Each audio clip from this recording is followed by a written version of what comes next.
Hi, good evening, everybody, and happy Bike to Work Day. This is the Urbana Sustainability Advisory Commission meeting, and I'll go ahead and call that to order at 7:05. Will staff please call the roll? Stacey Goss. Present? Dustin Allred. Present. Claire Johnson. Todd Russ. Andrew Stump. Present. Morgan White. Here. Tessified O'Day Lindsay. Scott Test. Here.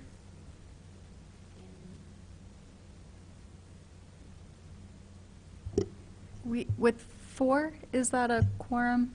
Okay, so we can There's only proceed. one more than- One more than the kind of less than half. All right. Are there any changes to the agenda this evening? Nope. Okay. Tonight we have to, or we should, go ahead and approve minutes from the past 2 meetings. I'll go through each individually. Is there a motion to approve the meeting minutes from the March 6th meeting? You should have had that from a previous meeting already sent to you as part of the packet. So moved. Second. All right, thank you. Is there any discussion or changes to the March 6th meeting minutes? All in favor of approving the meeting minutes from March 6th, say aye. Aye. Aye. Okay, that passes. We will also go ahead, and we need to approve the meeting minutes for the April 10th special meeting that was held. Is there a motion to approve the minutes from the April 10th meeting?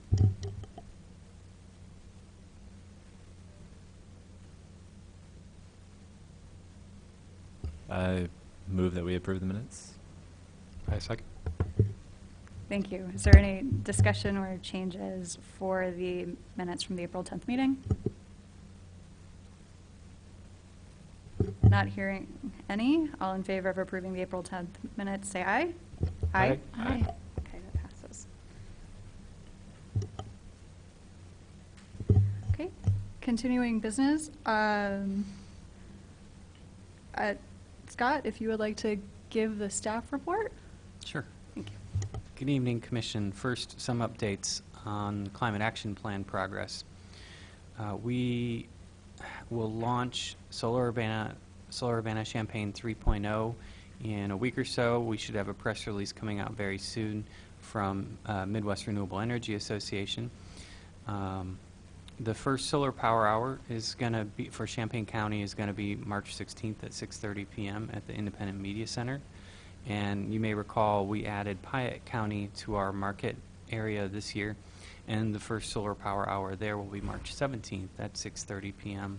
at the Monticello Municipal Scott, Building. You mean May? Sorry, May. Well, they both start with the M. That should say May. Thank you.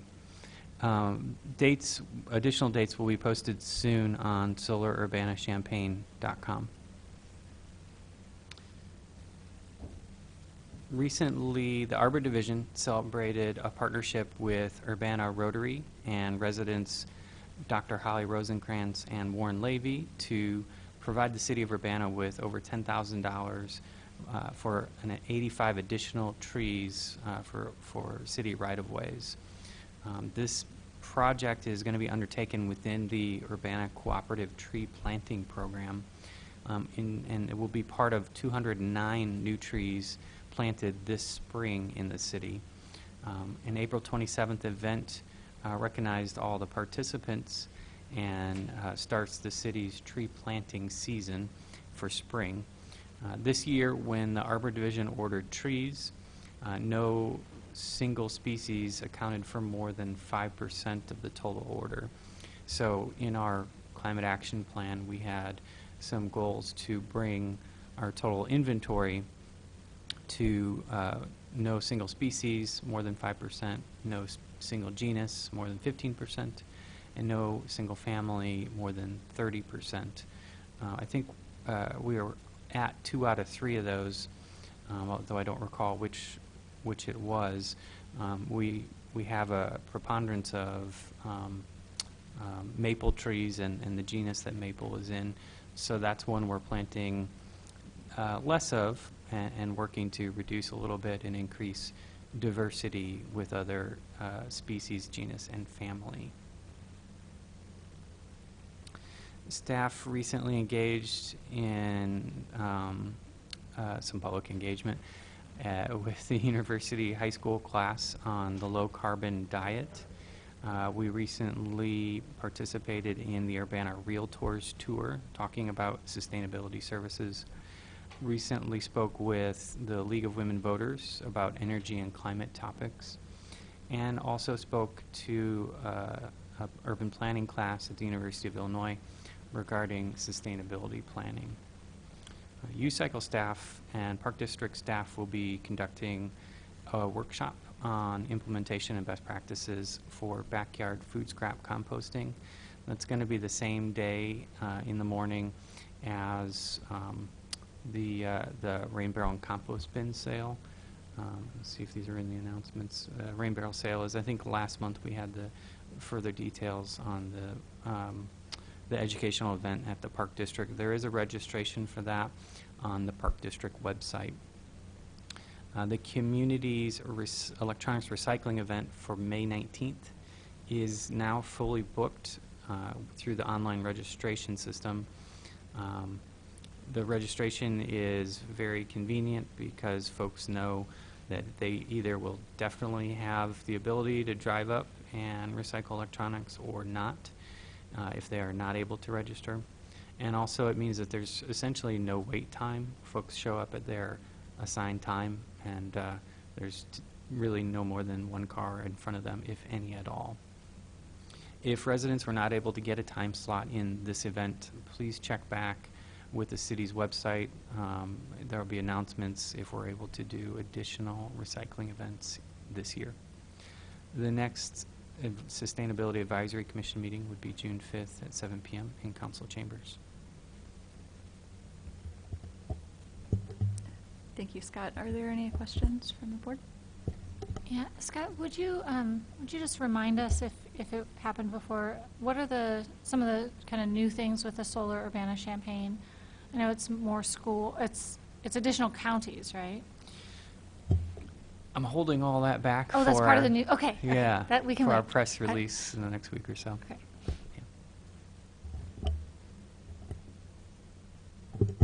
Are there any other questions? Okay. So the floor is now open for public comment or to ask any questions about the staff report. Would anyone like to have any? Okay. All right. Next on our agenda this evening is going to be a stormwater presentation by Justin Swinford. Thank you for joining us tonight.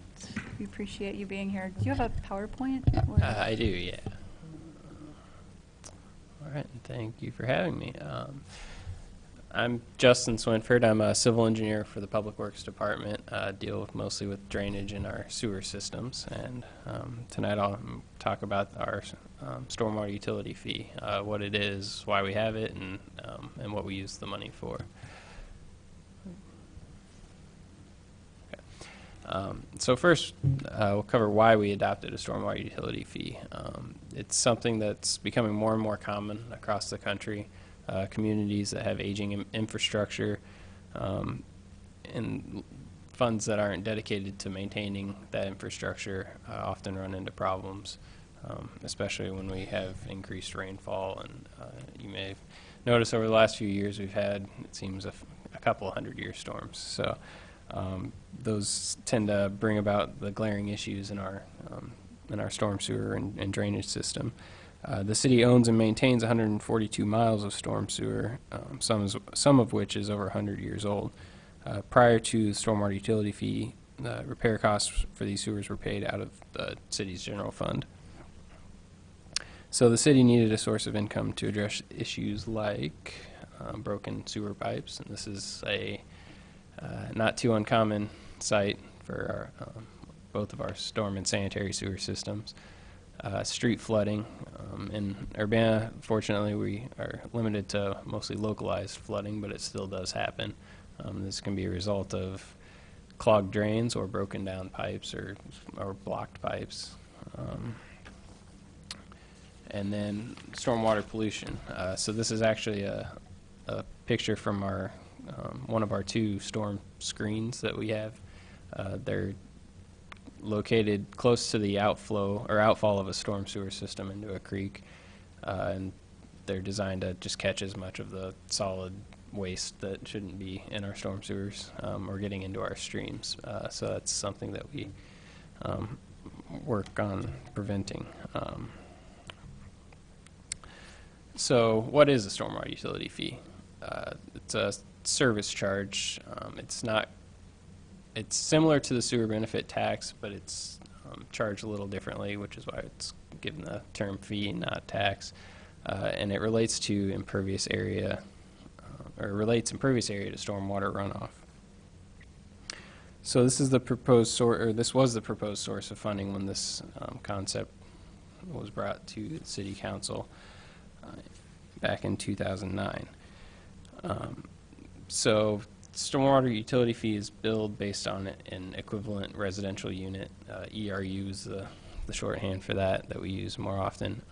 A single family and duplex properties are billed at a flat rate, so it's one equivalent residential unit. So that is based on an average shown there, 3,100 square feet of impervious area, which would be the building footprint, any decks or patios, driveway, and any hard surface that's a permanent part of the property. And then commercial properties, so for all the residential properties in town, we don't have to do any measurements. We just assign this one ERU to all those properties, and they're billed at that flat rate, currently $5.35 per month. Commercial properties are billed based on the total impervious area within the property limits. So those, we actually do use aerial photography, which we refresh every 3 years, and measure using GIS what appears to be the impervious area. So there's some field checks that go into that to make sure we're calculating it correctly and getting everything in there. So then that's billed at that $5.35 rate per equivalent residential unit. So if it was 31,000 square feet of impervious area, it would be 5 or 10 times the residential rate. So those are our main 2 categories for billing. Impervious area, just shown here as an example. It's hopefully you can see the shading there. In purple is showing all of the house and the driveway and the back patio there, all the permanent hard surfaces. All right, and then the history of the stormwater utility fee.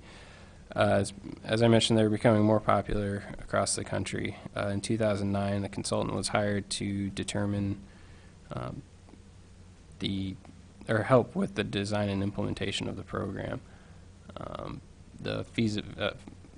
Followed with the feasibility study from the consultant, and then in 2012, the policy was actually introduced.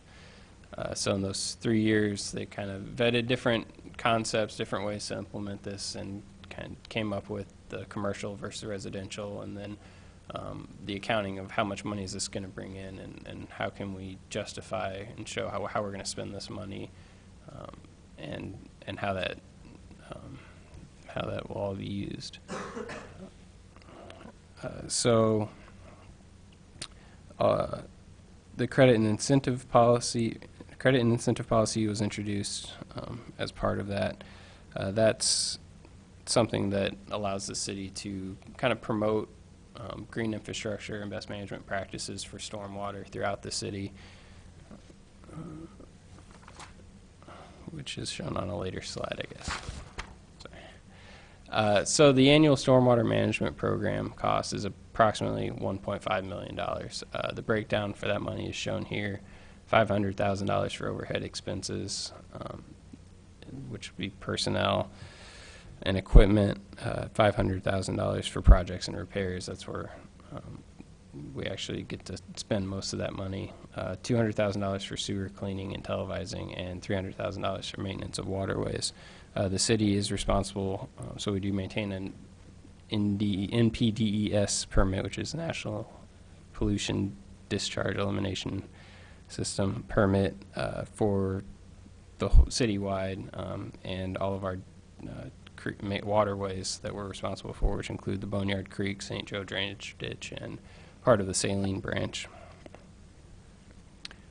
So a couple maps here that show some of the storm sewer repairs. This was from last year, and it may be kind of hard to see there. But in 2017, we did 45 feet of storm sewer point repairs, 21 manhole or inlet repairs. We built 16 new or replacement sewer structures, like manholes or inlets, 160 feet of new storm sewer, and did 1,450 feet of storm sewer lining, which is a process where we use cured in place pipe technology to essentially insert a new pipe into an existing sewer pipe that eliminates all the joints within that stretch of pipe, and essentially provides a new plastic smooth pipe inside the existing pipe.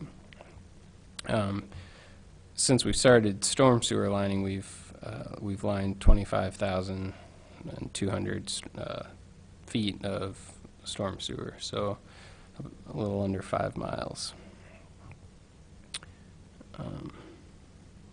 And then the other major project we have each year is our storm sewer cleaning and televising project.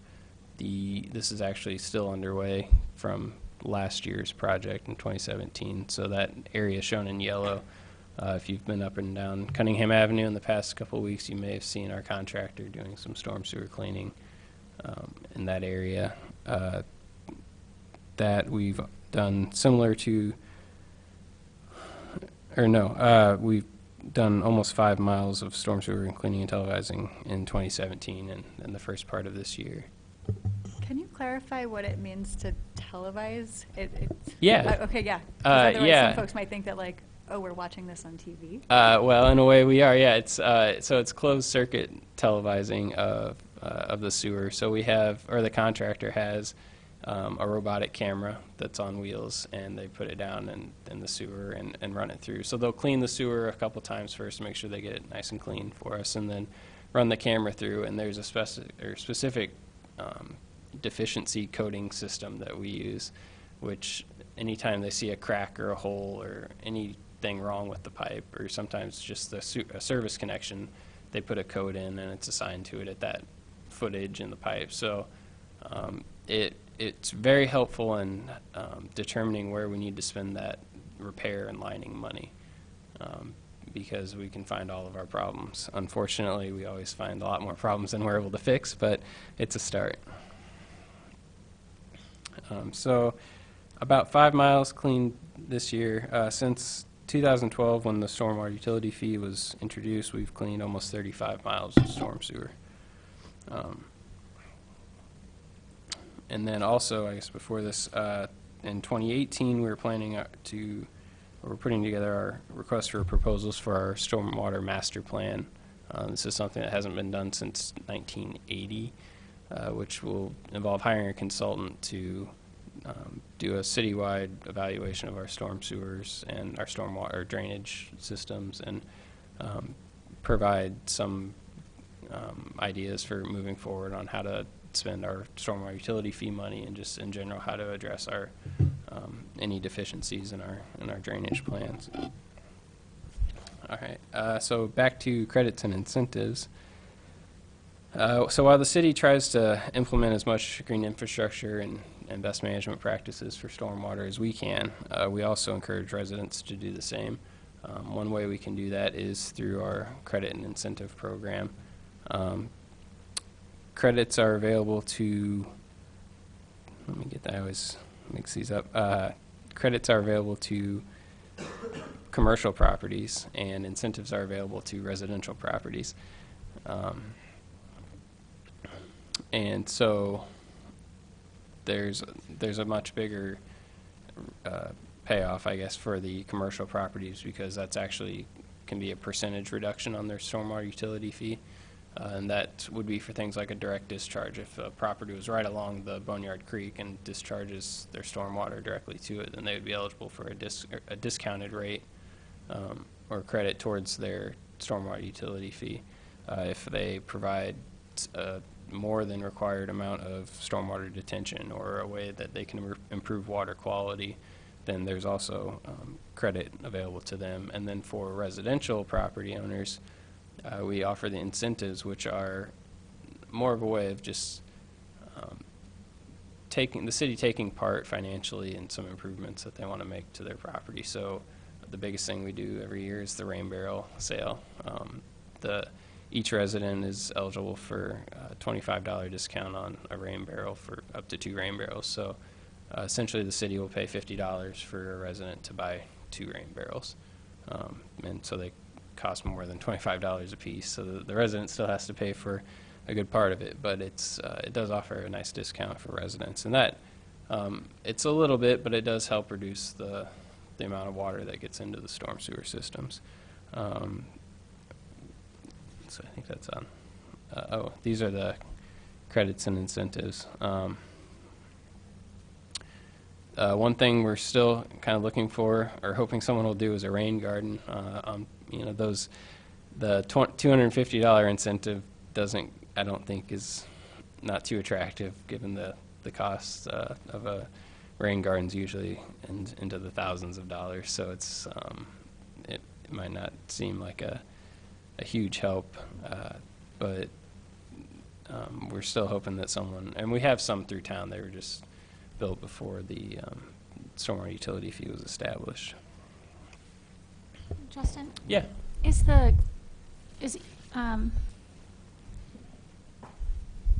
For a rain garden, is it just one time, regardless of whether it's an incentive or a credit, or is it annual? I believe it is one time every 10 years.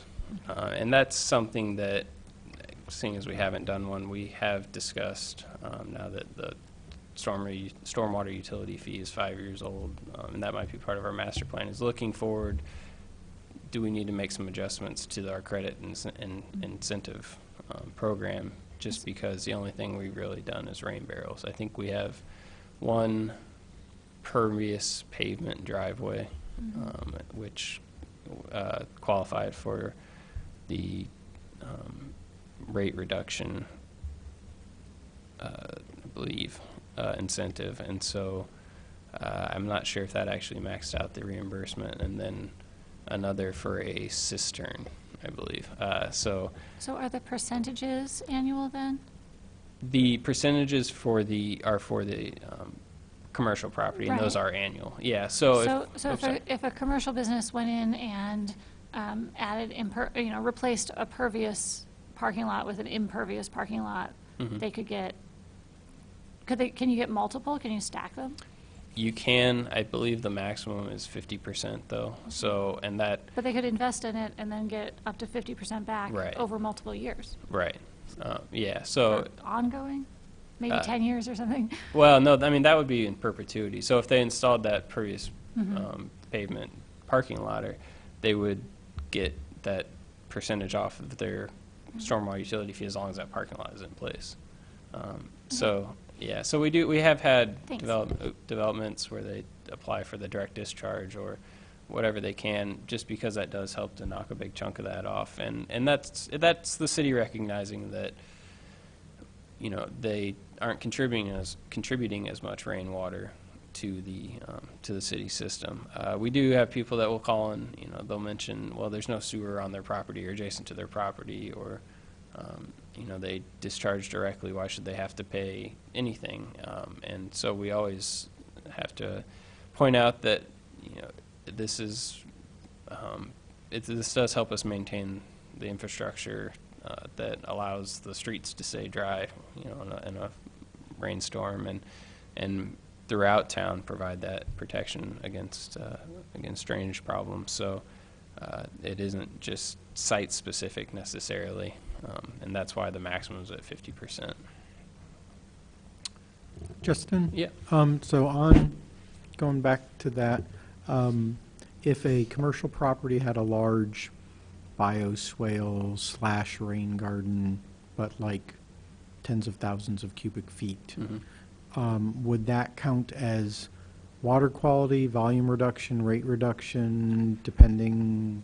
I mean, it would certainly be hopefully considered more than just a $250 single credit 1-year rain garden. Yeah, and that's where, for that application, we do require engineering to be done for Right. that, to show the rate reduction, the volume reduction. Okay. For all of that, because, a rain garden, if it works as designed, would capture a lot of water and even prevent it from ever getting to the storm sewer system, so, and provide that water quality. So you're right, they'd get all three, but we would just need the calculations to be done to show that it's providing that benefit to the city.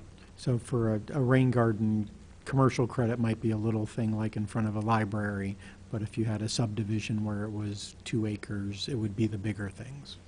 Right, Okay. and I believe it has to be in excess of our current subdivision standards, Okay. but we do offer that, yeah.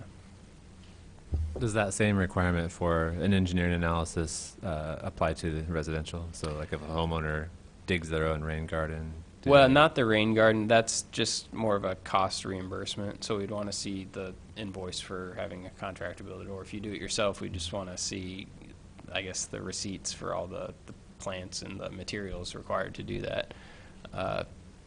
And so that's, that might be something more people do, and as long as they're able to show that they, committed so much financially, then the city would reimburse for that. As far as the rate reduction and volume and water quality, that would require some calculations to be done. Sometimes it's pretty simple, other times it's not so much, but that's where we like to, at least have some written proof that, or a concept, I guess, that, shows that they're actually going to be contributing.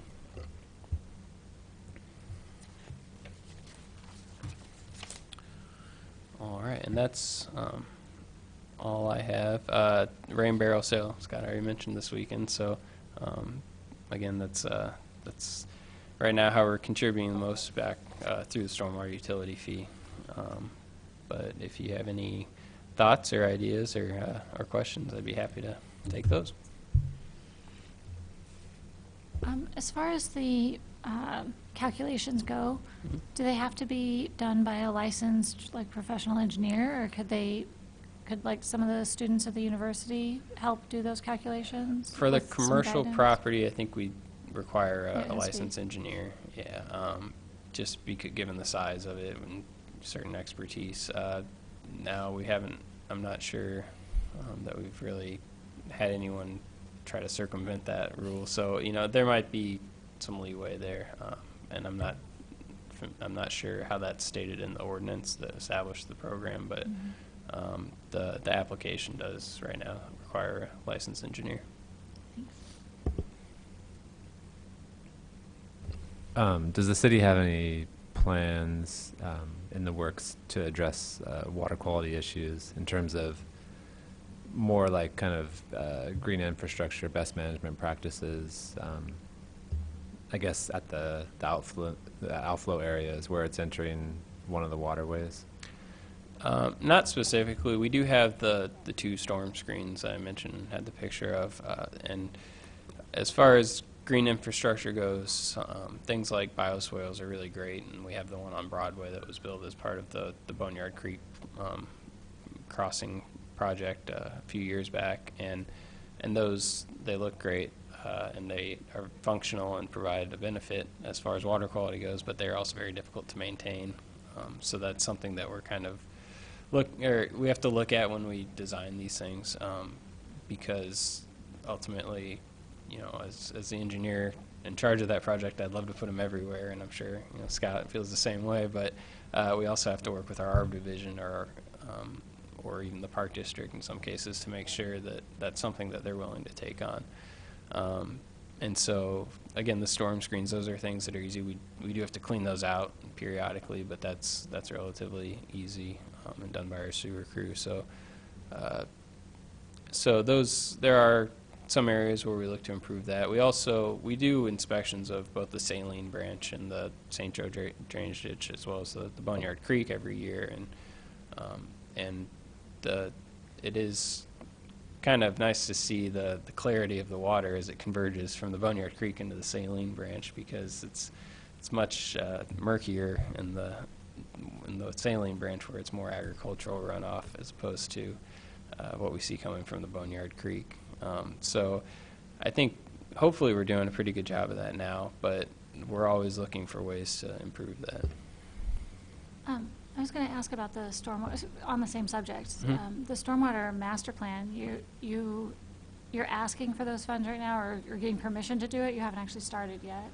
Yeah, so that's Where been did it budgeted start? for fiscal year 18-19. Okay. So July 1st, we'll be able to hire a consultant. So we're in the early stages now of putting together the request for proposals for So- that. Yeah, have you put out, you haven't put out the RFPs because you have to wait until July? I don't think we have to wait till July to put that out. We just would have to wait till July to hire somebody. So that's something we're in the process of doing now. Okay, so I think I can speak for the whole commission, actually, in my opinion here, but we really need the stormwater master plan to address the issues of climate change. We've got resilience issues and all those things, right? And I know from just my work on campus that in order for it to be part of the plan, it really ought to be in your original request. Mhm. And so is there an opportunity for you to put into the RFP, the city of Urbana has a climate action plan, the city of Urbana has a water stormwater plan. We know we want to, we know green infrastructure is beneficial in all these different ways. We know it has associated costs and needs. But so that when the master plan is when the company is being selected, even, that it's someone who has that knowledge and background, which I know it's not ubiquitous, and not everybody doesn't know about it, doesn't really get into it, but someone who, where that's part of the expectation of the master plan is to identify how to incorporate that into the plan. You know Yeah, what I mean? yeah, I think that's absolutely something we would like to include in that. I mean, as an engineer, sometimes you can say, well, I just want to do stormwater modeling and know all the numbers and that sort of thing. But we do kind of acknowledge that, it's not just infrastructure, but it's water quality and speed. even making things look nice too, because you can have a big hole in the ground that's very effective at moving water, but it doesn't quite look that great. So there are a lot of things that go into it aside from the engineering, but we would definitely we can include that. Yeah, because if you include it in the first place, then it's a lot easier to end up with that kind of result. Okay. And I know that we've had some Champaign County level discussions about it, that we don't really have the staff understanding of maintenance of rain gardens, like at least at the university, and a lot of organizations who have their own grounds crew don't really understand necessarily which plants are weeds and which plants are native plants that were there on purpose for the rain garden or for pollinator support and that kind of thing. And I just think that it's, I'm bringing it up because it might make sense for the stormwater master plan to at least acknowledge this need to advance the skill set of the labor force related to maintenance of like bioswales and stuff like that. And I had one other thought. As a planner, I like plans to have public input. Is that part of the stormwater master plan, or would it be more of a just technical? Yeah, behind the that scenes would most likely be part of it. Whoever we hire to to put out include? essentially a rough draft and allow for public input on that, because I mentioned the last one was done in 1980, Yeah. 38 years ago. So this is something that could have a lasting effect on the city, and so we'd like to make sure that there's as much approval for it or agreement on that Yeah, and- that plan. And I think that a lot of people aren't really aware of the connection the connection that I've spent a lot of time thinking about between climate change and flooding, right? There's not quite understanding that we're getting, you mentioned a couple of 100-year floods, storms, and you know, all the Champaign County Hazard Mitigation Report shows this history, and it's clearly increasing in our area right here. And so having the master plan be an opportunity to help spread awareness about the need to conserve because of how it all ties together. I'm just thinking if you're going to have, since you're going to have public comment, it'd be good if there could be, you know, like a series of presentations or something like the bike plan. Yeah, that I sort of think, thing. yeah, definitely. Or even as part of the plan is how do we continue to educate people moving forward? Part of our MPDES permit that we do annually includes an education and public outreach as one of the 6 main components. And so that's something that we try to do as much as we can.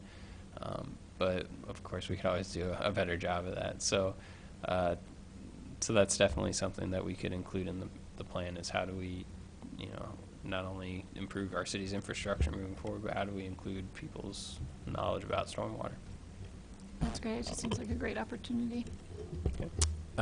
How does the stormwater management plan and the update that will happen, how does that, what's the conversation between that and the subdivision ordinance, for example? I mean, it's one thing to talk about what we're doing with stormwater and the existing built-up areas, but obviously there's a major opportunity to do things right or in a better way for new development that's happening, which the subdivision ordinance would address. Are those things, I think maybe that Marcus might know this as well, but are those things in conversation and aligning in terms of what they're trying to achieve?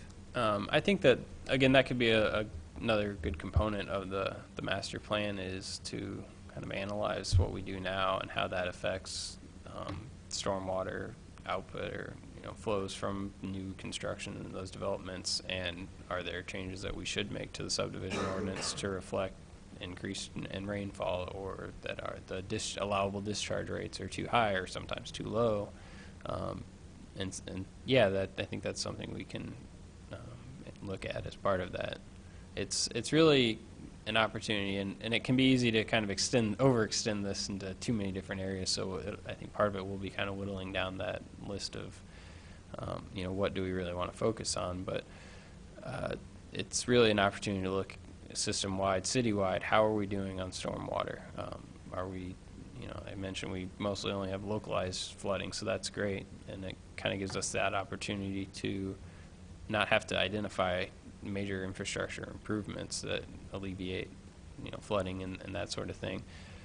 But how can we keep pushing ourselves towards more green infrastructure and better water quality and that sort of thing, or better education for residents? So, you know, I can't make any promises tonight on how that will look, but that's definitely, this is kind of the input that we're looking for, and what do we really need to improve as far as stormwater goes. I would say that probably whatever comes out, you know, planning will be interested in seeing how it meshes with the impending subdivision ordinance revision. And I would echo Morgan's suggestion about bringing green infrastructure and stuff into the RFP, because how that request is framed really does change who responds to it. If somebody sees pipes or pipes and modeling, that draws one sort. If one sees green infrastructure and integrating parks with how to manage that stormwater with bioswales and other things, and education, you're going to draw a completely different set of planners and engineers. Mm-hmm. Thanks, Justin. Will the plan take into account any pending new state guidelines for 100-year flood? I think that kind of depends on how things are referenced, like in the subdivision ordinance. Usually we, when it comes to rainfall amounts, we reference a specific kind of set of data for that. I believe Bulletin 70 from the Illinois State Water Survey, which kind of for different areas throughout the state says how much is 100-year rainfall given a certain duration for that storm. And so there's a table that shows that for this area, and so we reference that. So as that changes, that reference will stay the same. So we'll just be referencing new data, hopefully. So I know that there is, I think there's been a lot of talk lately of revising those numbers, given the change in climate and what seems like an increase in rainfall. So as that changes, we would just continue to reference just the revised data. So I have something that's not about the plan. Okay. As far as, I mean, you're spending about $500,000 a year on projects. Mm-hmm. And is there it's still about green infrastructure though. Mm-hmm. Is there a way to make a choice that, a tenth of that or a quarter of that would go towards a green infrastructure project, or just to make it an action that you're using existing resources? But I know it's, you can't just switch 100%, but Yeah. to get it started. Well, and the money is really the main purpose is to do repairs and maintenance. So there are opportunities where we could, instead of just repairing something the way it was before, we have had cases where we do make some major changes to that. The component, there was a detention basin in Urbana that had a lot of erosion occurring because of a clogged pipe underneath and just a poor overall design originally, and that was an opportunity where we put in a somewhat new material. This isn't green infrastructure, but it was a significant change to that detention basin that was an improvement while also being a repair and maintenance. So if we could try to identify ways where we can replace common stormwater infrastructure. I mean, even without trying to set it as a policy or a specific number, but actively pursue opportunities for integrating with green infrastructure. Yeah, and I think we can start to identify ways where we can replace, maybe it's just a yard drain, and maybe there's something we can do to make that more of a green infrastructure thing. And again, I don't think we'll be building rain gardens all over town or even bioswales just because of the maintenance issues there, but something that, one thing that we actually did end up somewhat replacing was a bioswale on Springfield Avenue. We did a sanitary sewer project, and what was originally built as a bioswale and maintained by a property owner was not maintained eventually by that property owner and kind of turned into a dirt patch, and so we put that back as just a grass swale. So the street runoff goes through the grass swale before it ever gets to an inlet. So that does allow for some of that rainwater to get into the grass, into the soil, and infiltrate through the soil instead of getting into the storm sewer. So things like that are, opportunities. Now that takes a certain street configuration, so it's not something we can just put everywhere, but there are some opportunities for that.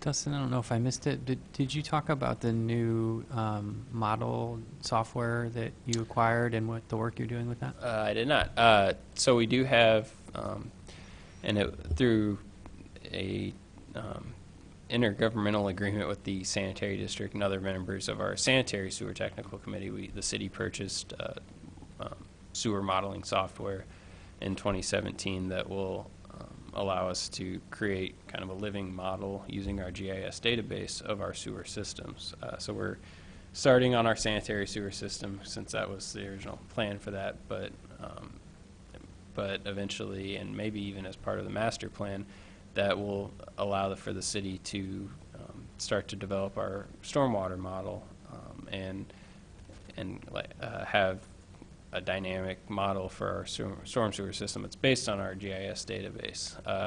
We have a really great database right now for our storm and sanitary sewer systems. It's still somewhat incomplete as far as the elevation information goes, so like the top of the manholes and then the bottom where the pipe is, but the general location and connection of those sewers is something that we're always working on. But you know, as we refine that and over time, we're going to start modeling the stormwater, and you know, eventually the idea is that becomes something that we don't really have to update as much, and we can just start to run different scenarios through that model. Or what if something develops over here, or what if we replaced the sewer with a different, you know, an open channel or something.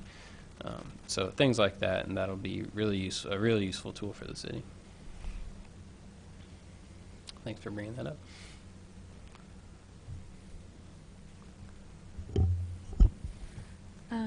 Thank you again for your presentation. Oh, yeah. And I have just one more question, if no one else has any other questions, and that's, are there other things that the public should be doing right now or could be doing, or that they need to know and be aware of besides just rain barrels and rain gardens?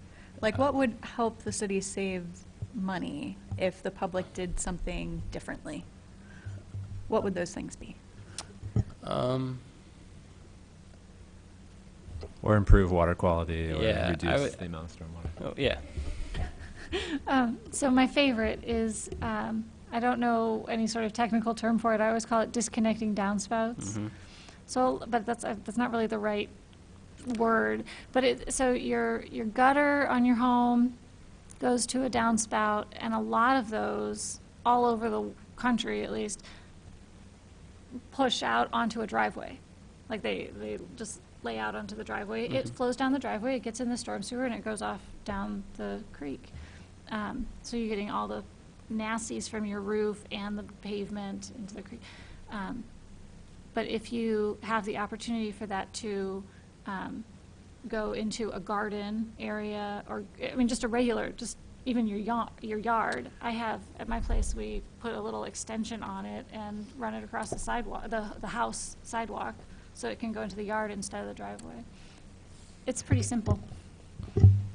To be clear, no one should disconnect That's their the wrong word, downspout, yeah. and then have the water be right up next to their house. Oh, because right, you want it create to a lot be of foundation away problems from that the way. house. So you Yeah. actually do want the water to move away from your home, But if but you maybe can- directing directly, you're If you saying, can into get the it driveway. into a green I think I'm area guilty of this. Yeah. instead of a driveway. Yeah, and That's as, my favorite. as far as downspouts go too, a lot of mostly older houses actually still have footing tiles with the downspout connection for that footing tile. So it's a pipe around the house underground, and that is often connected to the storm sewer. So in cases where that pipe hasn't broken or become completely clogged, some people are still directly discharging water from their roof into the storm sewer system. So that's really an area where we can improve water quality and alleviate a little bit of flow into the sewer system, is disconnecting those downspouts from the footing tile, or like Morgan said, get it to as much green space as possible. And that's something we tell people to do with their downspouts, and sump pump discharges is another one, because a lot of times people think, well, I'm just going to get it onto a hard surface so it doesn't get back into my basement or into my crawl space, and that's how you get it onto other people's property or into the street. And so, you know, where you have green space, just, you know, front yard, backyard, that's really the best place for it. And I just want to make sure that this information is correct. So the runoff from the streets that go into the storm drains and the storm sewer system, that water doesn't affect it. That water does not get treated. It gets filtered in some way with just like a mesh filter. But that water is going directly into creeks and streams. So the public should be careful about pouring chemicals or paints or other things. Yeah, Okay. and that's another thing we tell people is nothing down the drain but rainwater. It often doesn't get filtered very much at all. So, you know, cigarette butts are something that we always can pull garbage bags out of the crease if we had the time, because they're small, they're paper, they don't dissolve, and And so anything like that, I mean, there's just all kinds of trash from littering, and so anything that you throw on the ground is eventually going to get into the storm sewers, because as soon as it rains, it's going to take everything with it. There's also, aren't you discouraged from washing your car in your driveway because of the Yeah, chemicals? again, I mean, that water will eventually end up in the storm sewer, and if you go to a car wash facility, all those drains are actually discharging to the sanitary sewer. So because that water will get treated, and the outcome will be clean water at the very end. But anything that you wouldn't really put in a fish tank, you wouldn't want to put down the storm sewer, because eventually that's what what we'll have to deal with it. And plant a tree. Plant a tree is one of the There best you go. ones. That's another one. And that's improves property value. It does so many things, including deals with stormwater. But again, be careful where you plant that tree. Because it could end up having roots that go into the sewer line from your house to the street, as some people find out. All right, well, anyway, thank you so much All right, no for problem. coming and giving your presentation tonight. Are there any other questions from board? Okay. All right. All right. All right. I appreciate the input. Thank you. And then I am going to open up the floor for public comments or questions, if anybody would like to ask any questions about the presentation. All right. Thank you very much.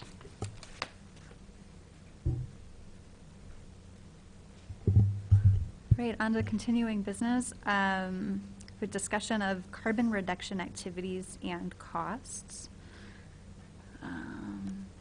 Scott, I don't know, how do we want to have this, how do we want to talk about this? You want me to Yeah. describe? Yeah. So myself, Stacy, the Public Works Director, Bill Gray, City Councilor Eric Jacobson, and Mayor Marlin had a meeting to discuss how we can move the city forward on our recent upgraded commitment towards carbon neutrality by 2040. Councilor Jacobson had suggested here at SAC utilizing the natural gas tax that the city has on all natural gas consumption, but we're already at the statutory limit for that tax. He had also asked about using an additional increment of the gasoline tax to fund energy and climate activities. However, the existing city ordinance directs all of the gasoline tax funding towards road maintenance, and we're using all of that money every year for road maintenance. So we had a discussion about how we can move forward, and what we came to was that staff and SAC should do some literature review regarding what the leading or most impactful or best cost-benefit carbon reduction strategies or activities are, and associate those with a typical or an estimated cost, and list out and share and discuss some of those leading activities. And this can do a lot of things for us. It can for activities that are low cost, no cost, it can direct current activities. For other strategies that have a higher cost, it can direct strategies for when any future funding may come available. And finally, it can lead into our next planning exercise when we replace the current climate action plan, which phases out in 2020. So, probably looking at late 2018, early 2019 for that. So I was hoping to do some preliminary literature review on this before the meeting tonight, but there just wasn't any staff time to do it. But that's been our charge, and what we're going to be working on.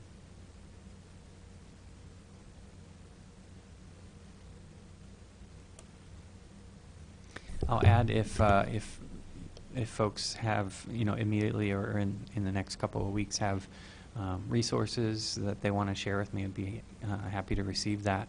And this could be a reoccurring topic, whether it's every month or every other month or something like that. But it can be something we discuss again at SAC. I've seen a lot of programs from DOE on community projects, so you might want to keep track of those.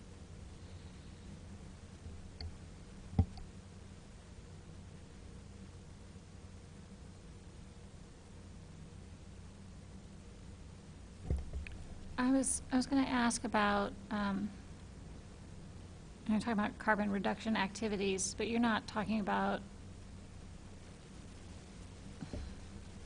like ESCOs so much as you're talking about how do we get our whole community to, like, wide-scale city, the whole city reduction activities, right?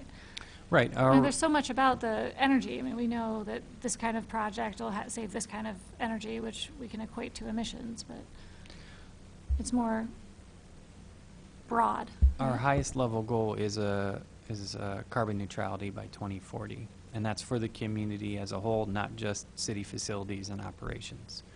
So, yeah, we're talking about, any and all strategies that have a community-wide scale. Well, actually, I want to sort of follow up and then ask a question. Are we looking for strategies, an individual strategy or set of strategies on their own that are going to scale up for the whole community? Or are we thinking in more of a piecemeal project? The city and, city buildings may require or have different needs than the community as a whole. So should we be also looking at strategies or reduction strategies for entities like the city as we're sort of building, building the toolbox, so to speak, to get us where we want to be? My takeaway from this was we should be looking for I think we want to avoid creating another laundry list of every single thing that someone could ever do to reduce greenhouse gas emissions, but instead create a shorter list of the carbon reduction strategies that have, let's say, the lowest dollar per metric ton of removal or abatement or avoiding.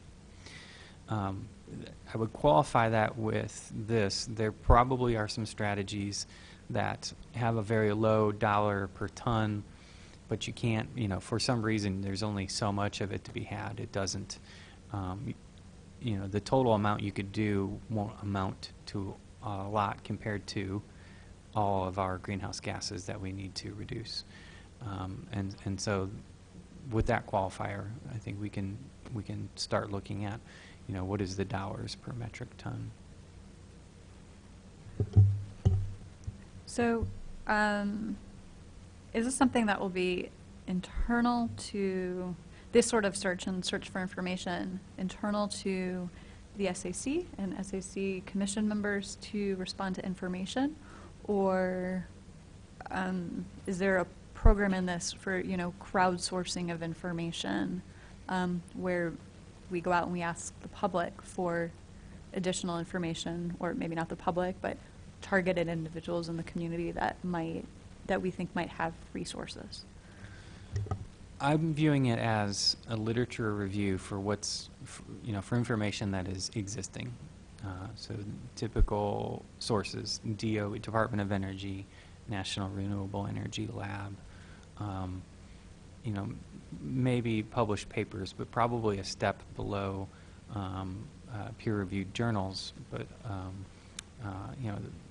still within the scientific community. I don't envision doing new research or generating new data from this, but really just aggregating national data perhaps, and then maybe some modifications to that for our Midwest Illinois, Central Illinois context. Do you already know of places that have, like, communities that have had significant reduction in their emissions? I don't know those. I can't name them off the top of my head, But but yeah, there are some that like, have, examples. there's some cities that have reported, declared greenhouse gas reduction goals and actually reported years later on actual reductions. I'd have to go back to my notes to find it. The low-hanging fruit seems to be LED lights for streetlights. And that's Not that's as low as you now might is- think. Well, that's the solution. That's one of the first things LEDs. to do. At least what I've heard so in the last couple weeks is a number of cities have done that. Yeah, we worked on that with an energy services company, and that project, even by itself, was not cash flow neutral in year one, and that's a barrier for us right now.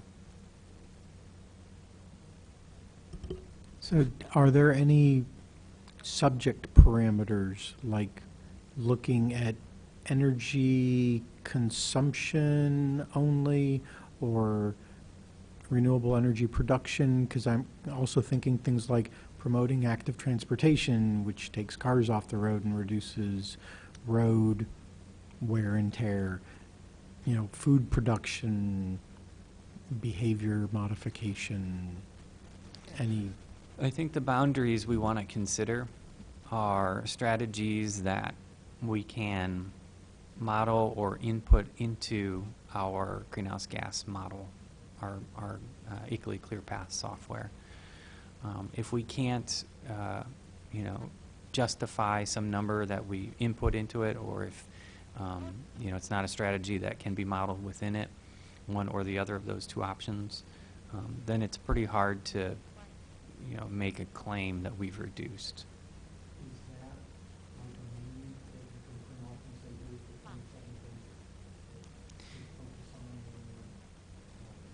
No. Yeah, I was thinking the same thing. Like, what are the inputs to the ICLEI?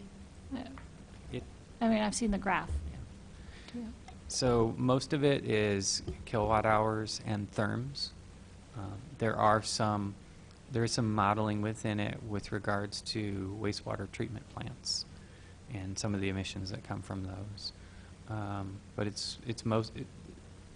in terms of generating an inventory, it's mostly kilowatt hours and therms. Now, to give you a different example, perhaps it's another example similar to the wastewater treatment plant. There's also some modeling within it in terms of transportation. And I think we get some of that transportation data from the county modeling.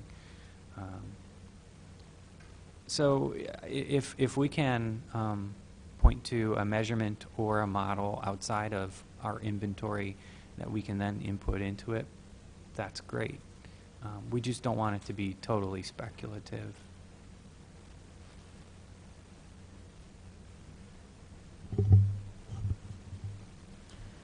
Do you have a rough timeline in your mind for when you kind of would like a rough draft?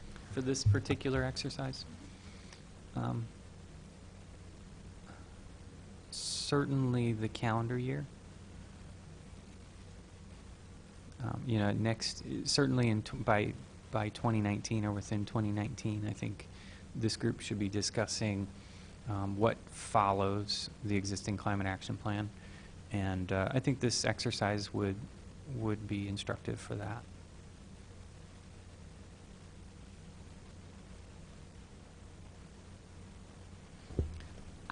I could see us taking some time. You were talking about, we could talk about it a few times. It'd be, maybe there's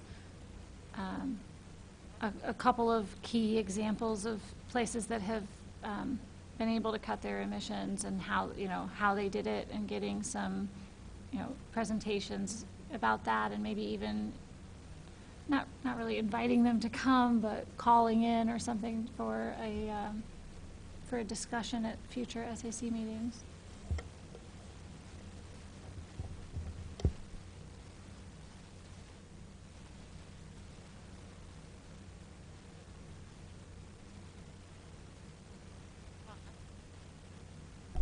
In your discussion, did you guys talk about the social cost of carbon? We did not. So Dr. Levy has shared with me, and I can pass it along, it's an Illinois calculation of the social cost of carbon. I think it's actually listed in one of the compiled statutes, the ILCS. So so it's an official number, and it's around $16 a ton or something like that of impacts of the emissions, so that there's documentation about the cost, the nobody's paying it cost that we're all trying to pay with no money because nobody's paying the cost.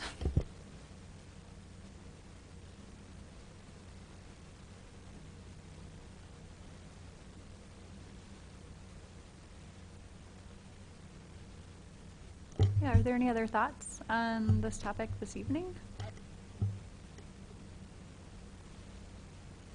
All right, is this okay, so you just said sort of, we want to be able to complete sort of this list by the end of the year, and we started the conversation by saying that this could be a sort of ongoing discussion under continuing business each month. Is this a discussion item or a topic that we want to continue having on the agenda each month, and to have more data and resources available for us during the meetings to discuss? Yes? Okay. Okay. If any of you have ideas on that, or if members of the commission want to lead a particular part of that discussion, if it's on a, one part of a plan or something cool that you saw and that you wanted to present, please let me know, and we'd be happy to include that on the agenda in that way. I know that all the commission members are busy and have lives and have jobs, so we're asking for a little bit of additional work and kind of some homework with this activity. But I think that we have the opportunity to sort of, with these conversations, set some stuff up right now that can position Urbana to be in a good position going into writing the next climate action plan for the city, and implementing some action items in the future to help us achieve the carbon reduction goals by 2040. So yeah. Scott, do you have any final comments on the subjects? We can move on. Is everyone okay with that?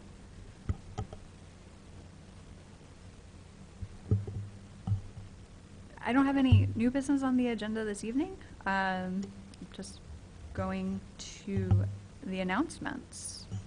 So the rain barrel and compost bin sale is May 5th from 10 to 1. Where? It's in the parking lot north of the city building. And also, May is Bike Month, and today was Bike to Work Day. I'm wearing my Bike to Work Day t-shirt to support that. What does your shirt say?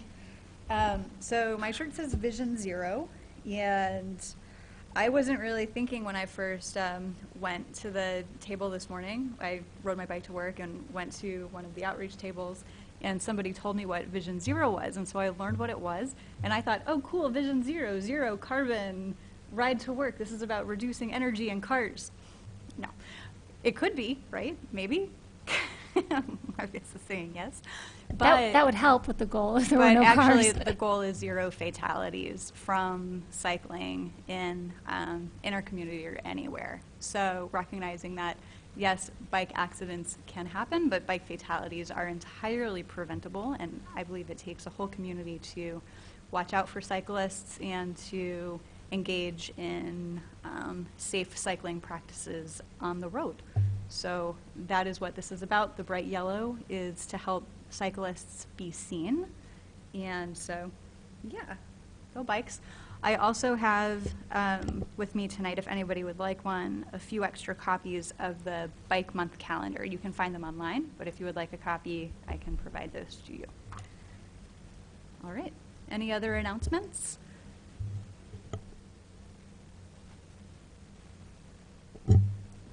Okay, is there a motion to adjourn? So moved. Second. All in favor of adjourning? Aye. Aye. Aye. Aye. That passes. Have a good night, everybody.